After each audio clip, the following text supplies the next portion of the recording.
Okay, we ready to get started? This is it. This is the end. All right, I just posted this. I don't know if you saw it, but here's an example of MSE being calculated. Tell me what kind of, which one of, I didn't write them all up there, but you got them from the last lecture, Brian, you did, but a lot of you have them from the last lecture. What, if I put my pointer right here and click, look at what's being done and tell me which forecasting technique is happening here. Go. Rolling average? There's no such thing as rolling average, but you call rolling average is what's called moving average. Moving average, yeah. Right. Weighted average. No weights are being applied in that formula. But I'll go with moving average. But you're not finished. There's a lot of moving average. What's it again? Yeah, I thought you said it. Say it. 3 period moving average. Look what's happening. The previous 3 periods are being added together, divided by 3, and the forecast is going the next period after the one being used, 3 period moving average. If this were on a quiz, the picture would probably look like this, and I would say, what would you enter in C, I gotta change this, I forgot. In C whatever, C4, if this were a 3 period moving average. And you would write equals, however you want to write it. You could use the sum command. You could just say these 3 cells added together, put parentheses around them, divided by 3. Got it? Okay, let's try now. But now let's talk about the rest of the stuff on this one. There's more below I want to talk about, but what's happening in these 2 columns is that we're taking all the forecasts that we can compare to actuals and finding the difference. It doesn't matter which way you subtract these, because when you square it, the negative's gone anyway. So don't sit there and go, do I subtract this one or that one? If you get negative or positive, it disappears when you square it. So whichever way you go, you're going to get it right. So, and then we look at this and we go, we look at every forecast compared to every actual we can compare it with. We found the difference, we squared the difference, and then what's happening here? Mean square error? Nope. You scrolled down a little bit. But what is happening is all of these squares are being added together, and then what? How's that? Divided by what, though? The number of squares that are being used being added together. All right? So 1, 2, 3, 4, 5, 6, 7, 8, 9, 10, 11. This should be divided by 11, or a count, or the count from here, right, to here. And it's counting it, and it counted 11, and it's dividing it into the sum of all these. You could have just put 11 there, I'd be happy. You don't have to put a count program. What if that count said E19 to E34? Would that change? That's right, it wouldn't change. The whole thing behind count is it looks at any array you set in there and counts the number of cells that have numbers in them. These don't even have numbers in them, so it wouldn't even count them. It would still get the right answer. That's the point of counting. All right, this one. Oh, I just gave it away. Everybody say, okay, those who didn't see it, let them answer, please. Those who did, let the others answer. All right, I'm going to put it right, I'm not doing it, right there. What kind of forecasting techniques being used here? Those who did not see it. Weighted. What is it? Weighted. Not a weighted average. Not weighted average. Weighted average is where I would maybe take this cell, and this cell, and apply weights to them, and then add them together. Look what's happening. Say it again.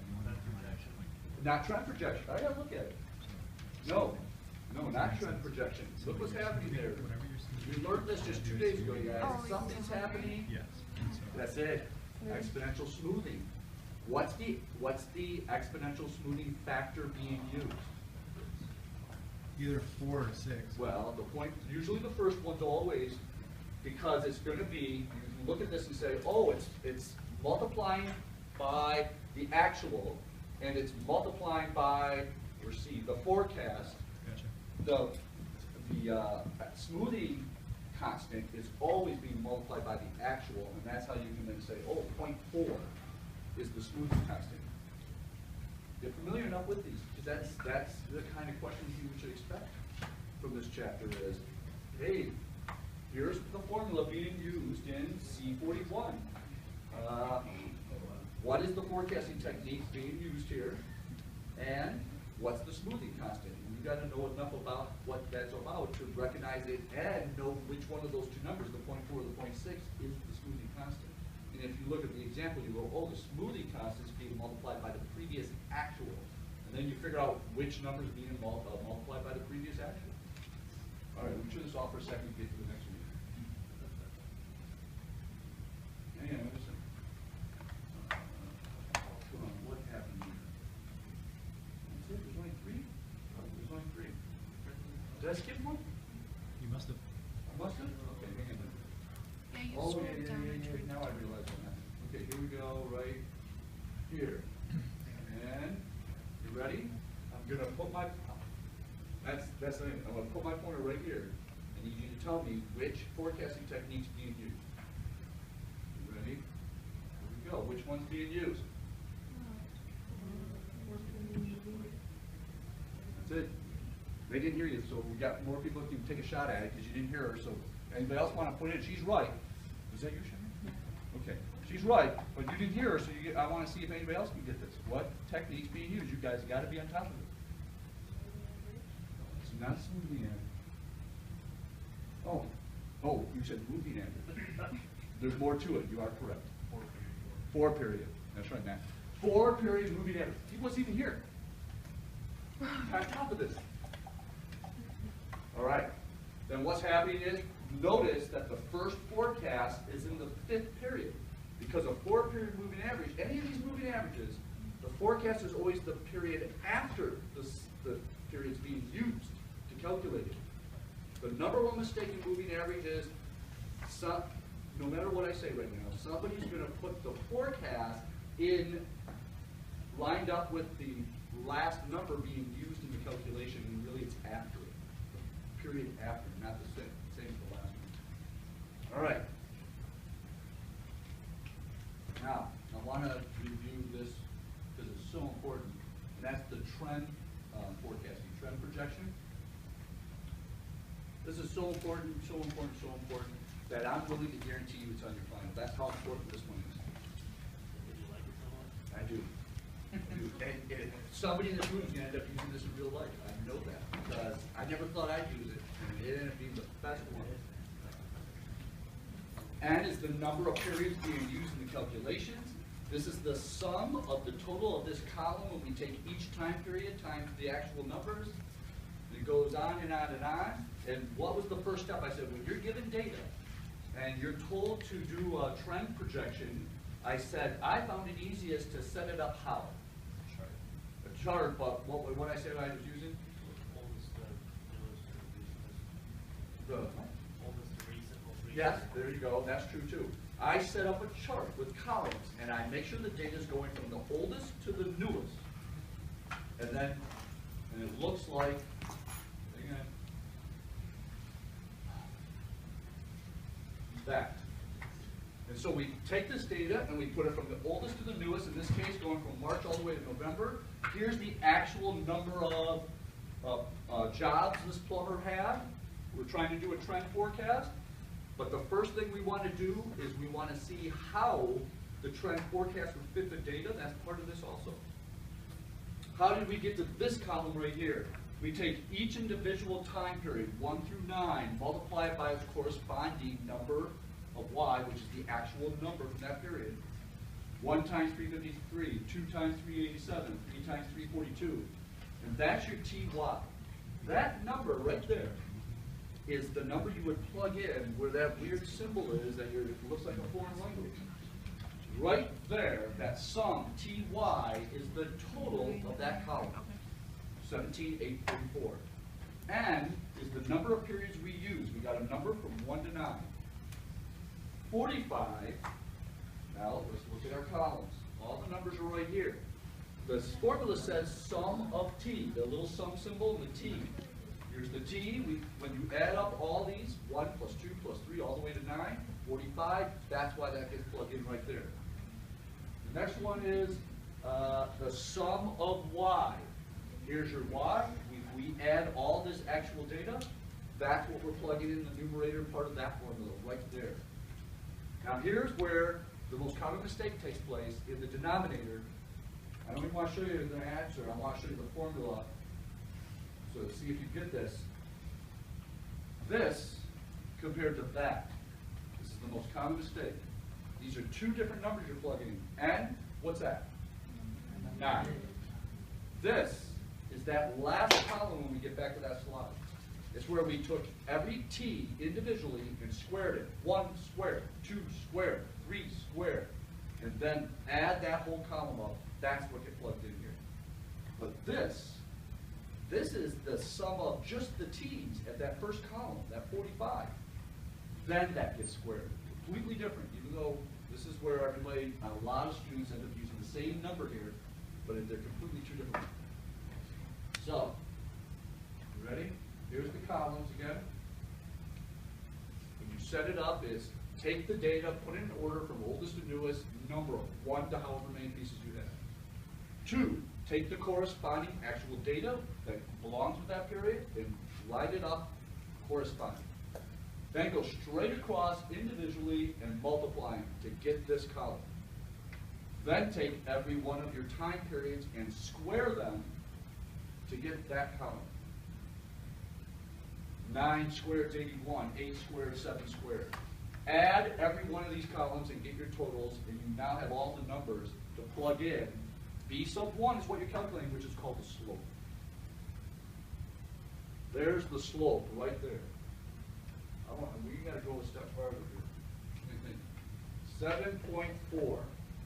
Once we have the slope, we then take all of our actual data, that y, and that total, right there, and we divide it by the numbers of pieces of data so we can find the average, the mean.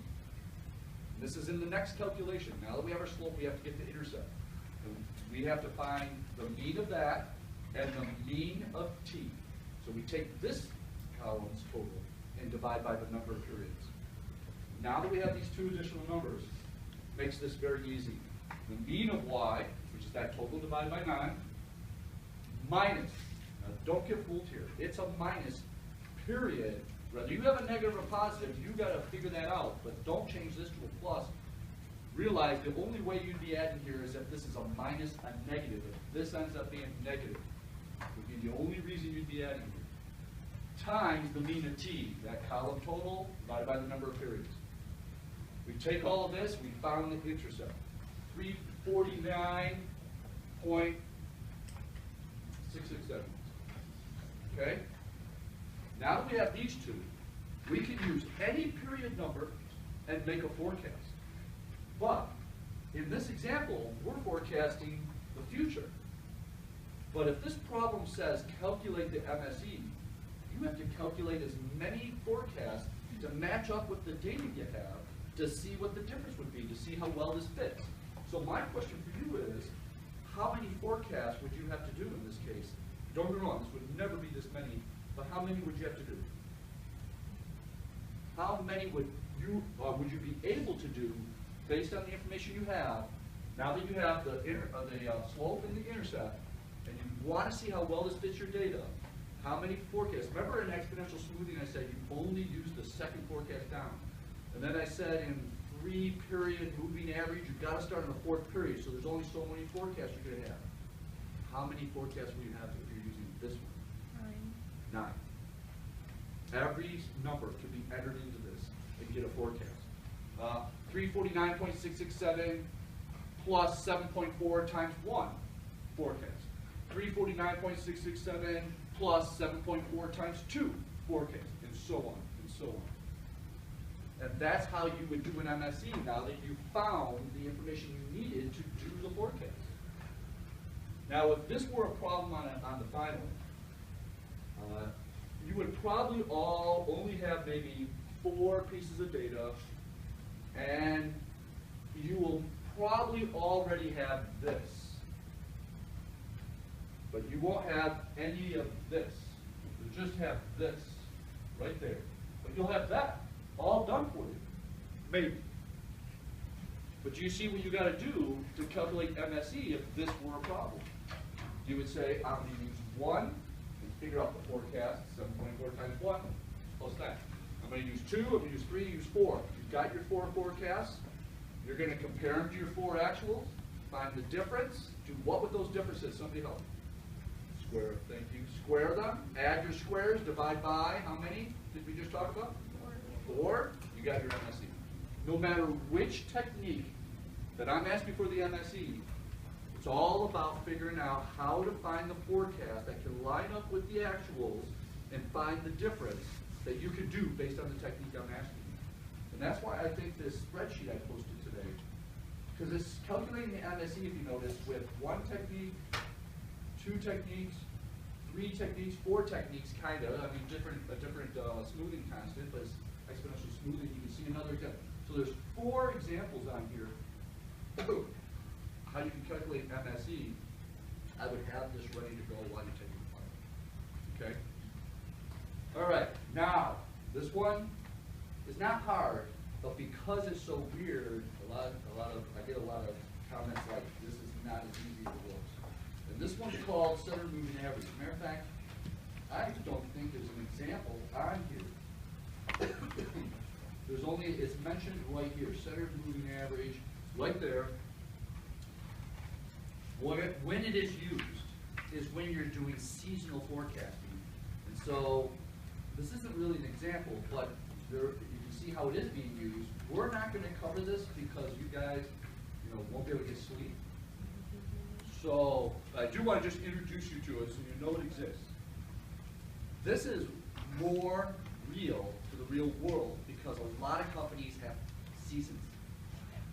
And so, in this case, this small little tie shop has 3 seasons.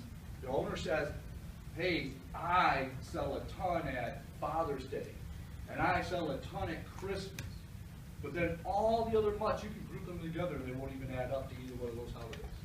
And those are considered the 3 seasons. And then in here, it's all about, okay, how many seasons are there? How many seasons are there? However many seasons there are, you have to do a centered moving average. And this is where it becomes weird. If it's an odd amount of seasons, it's so easy. If I'm starting with these 3 pieces of data, where's the center, period 1, 2, or 3? 2. That easy. It's that easy. Matter of fact, that's what's happening right here. This plus this plus this divided by 3, line it up with the center. Now shift down 1. This plus this divided by 3, line it up with the center of what the data you were using. This is called a center moving average. By adding these 3, divide by 3, put it in the center, we're actually calculating kind of a weird forecast for period 2, even though we use period 1, 2, and 3 in it.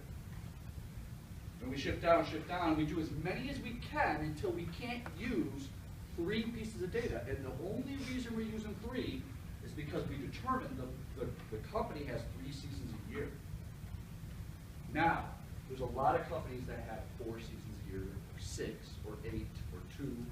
And when you have an even number of seasons, it becomes a lot more difficult.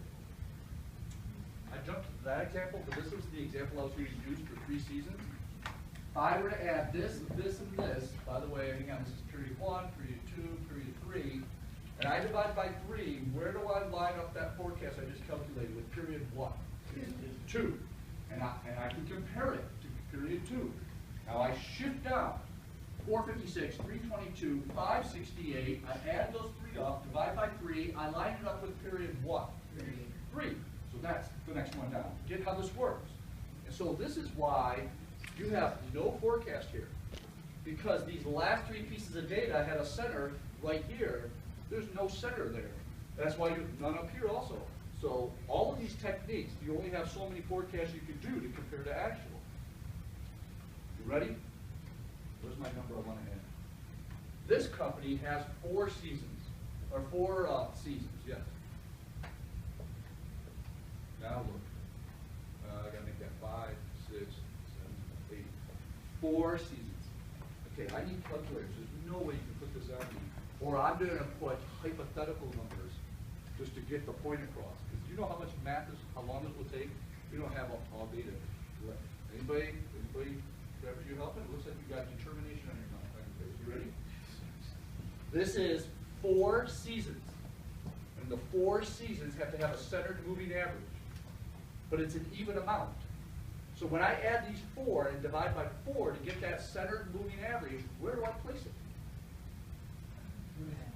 Period 3, period 2. Would you say 3, 4? No, definitely not 4. It's got to be in the center. And you don't know whether to put it in 2 or 3 because you can't put it in either 2 or 3. It's an even amount of seasons. There's a whole extra step involved. Your first one has to be lined up with between periods 2 and 3. And you got to shift down and do it again. So now I'm going to take, we have anybody, I need these 2 or 3 people. Nobody's going to commit. I'm going to make up numbers at 535. 535, thank you. Okay, now shift down, 456, 322, 800. We got a new number in the game, 568, add them up, divide by 4, and the number we're about to get has to be lined up right in the center, which is right here. And the number we get is, Trevor's the only one. 536.9. We got a backup too. Thank you. 536.5. Okay, shift down. You're going to see in a minute. We're down here now. Are we right here? 1, 2, 3, 4. So 322, 800, 568, 468. Don't get me wrong. I said that this won't be on your final. Centered moving average is up for the final. Just to let you know, I'm not wasting time here. I just wanted to let you know this part that you're going to speak over, this won't be on your final. But this is important. Tell me the number. We added 322, 800, 568, 468, and we divide by 4, and we got what? 539.5. This is lined up right here between 4 and 5. Now you, what did I do? No, then you do a center on that. Yeah, that's right. Here's the extra step. You get all of these, and now you take these 2, you add them up, divide by 2, and you found your first real centered moving average, and it lines up with period 3 right between these 2 other ones that are between periods. 535 plus 536 divided by 2, this is going to be 535.25. Huh? 75? Thank you. That's fine then. You see what I did? So tell me what numbers would be used for period 4 centered moving average? What numbers? 536.5 and 539. These 2 numbers added together, divided by 2, is now period 4 centered moving average. This whole column right here is that, and these are, having to do this twice is the extra step anytime you have an even number of seasons. To get truly the center, you have to do the extra step. That's what makes it kind of okay. Odd numbers lines up, you only have to do this step, this one step. You don't have to do the extra step. Everybody get this right? Keep going. So what do we have here? 37.8. I'm sorry. 38.5, 38 point what? Oh, thank you. And then we keep going. Here's the question. How many centered moving average forecasts would you be able to use to calculate MSE because of this extra step when you have 8 pieces of data? What? Yeah. Look at what's going to do. You're going to run out down here where you can't even have any forecasts at the bottom, just like you couldn't have them up here at the top. You won't have forecasts here, you won't have forecasts here, leaving you with only 4 forecasts out of 8 pieces of data. That's the nature of an even number of seasons centered moving average. And what you're doing by doing a centered moving average is you're taking the seasonality out of the data. This isn't even forecast. I mean, it looks like a forecast, but you're really taking the season out. With seasonal data, to do true forecast, you get the season out, you then use a forecasting technique that fits this seasons out of the data here, whichever technique fits this, and the example happens to be the trend, the least squares, and we treat this data just like none of this ever existed. And we do our trend analysis, trend forecast, least squares forecast. Then we come back, and we have to take our forecast and put the season back in so it makes sense. Is that crazy?